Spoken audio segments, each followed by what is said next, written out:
कौने रंग करे कवने रंग ओर हो, कौने रंग अम्मन के परछन जाइयो,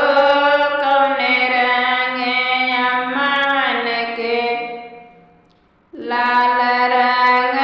करे सफेद रंग ओर हो, लाल रंग करे सफेद रंग ओर हो, गोरे रंग